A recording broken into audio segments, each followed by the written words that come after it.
Bagaimana diskusi pasca tindak lanjut yang apresiatif dan konstruktif dilakukan? Pak Agung. Bu Ida. Silakan duduk, Bu. Ya, makasih. Apa kabar Pak Agung? Seperti biasa ya, Bapak selalu bersemangat. Bisa aja, Bu Ida. Lagi lumayan sibuk nih, siap-siap penilaian akhir semester. Ya, karena itulah saya ngajak Pak Agung ketemuan dulu sebelum libur akhir tahun nih. Bener, Bu Ida. Sudah sebulan sejak diskusi pasca observasi kinerja kemarin. Saatnya sekarang Pak Agung berbagi mengenai proses pelaksanaan tindak lanjut sekaligus berefleksi ya. Ya, Bu Ida. Bagaimana perkembangan proses tindak lanjut yang Pak Agung rencanakan saat diskusi pasca observasi? Lumayan nih, Bu Ida. Saya sih merasakan kemajuan buat diri saya. Coba sebentar saya lihat lagi catatan diskusi kita kemarin ya. Terakhir saya berefleksi dengan Ibu, ada 2 hal yang jadi tindak lanjut saya. Yang pertama, memberi ruang dan waktu di setiap pertemuan untuk berinteraksi memberi perhatian kepada murid. Lalu yang kedua, saya melakukan refleksi dan mencatat setiap harinya agar tidak lupa. Boleh diceritakan Pak, apa saja yang sudah dilakukan? Apa saja yang menjadi tantangan yang dihadapi selama Bapak melakukannya? Nah, untuk yang pertama ini memang suka terkendala sih, Bu. Coba jelaskan lebih lanjut Pak. Saya sudah coba sisihkan waktu 5 menit untuk menghampiri murid dan secara bergantian tiap pertemuan. Tapi terkadang karena asik dan fokus ke aktivitas belajar, jadi suka kelupaan memberi perhatian kepada murid yang sudah saya rencanakan. Oh, lalu bagaimana? Jadi begini, Bu. Saya rencanakan lagi di pertemuan berikutnya. Saya sering bikin kegiatan kelompok sehingga bisa menghampiri kelompok dan memberi perhatian lebih. Baik, jadi kalau ada yang terlewat, Pak Agung tetap merencanakan untuk pertemuan berikutnya ya? Bagaimana perencanaannya Pak? Benar, Bu. Karena berkomitmen untuk refleksi dan membuat catatan setiap harinya. Perencanaan saya berjalan baik, Bu. Biasanya selesai kelas saya catat di HP apa yang terlewat atau belum berjalan. Lalu catatan itu saya pakai untuk membuat RPP. Wah, saya apresiasi komitmen dari Pak Agung, terutama bagian menggunakan catatan harian untuk membuat RPP. Pak Agung sudah menjalankan siklus pengembangan diri.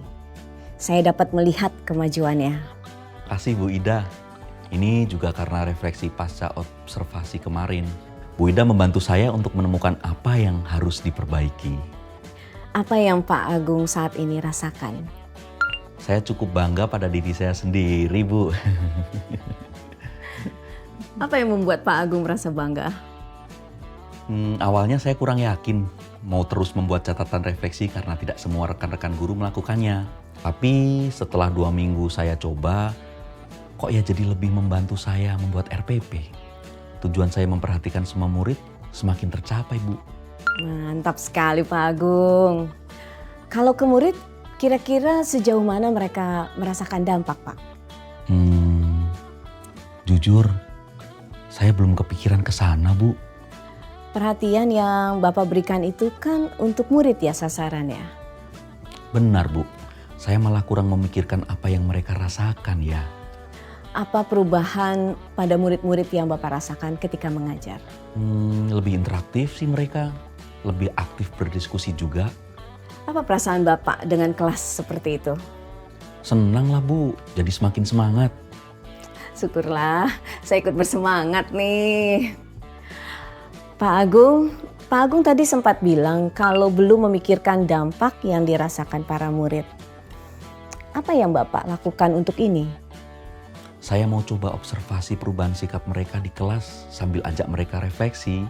Oh, refleksi yang bagaimana Pak? Refleksi mengenai suasana kelas selama 1 semester. Apa saja kemajuan dan perbedaannya?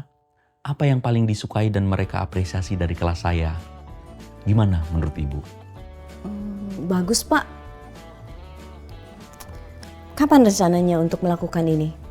Sebelum liburan semester, Bu. Baik. Apa yang bisa saya bantu untuk mendukung rencana Pak Agung selanjutnya? Jika nanti diajak diskusi lagi seperti ini.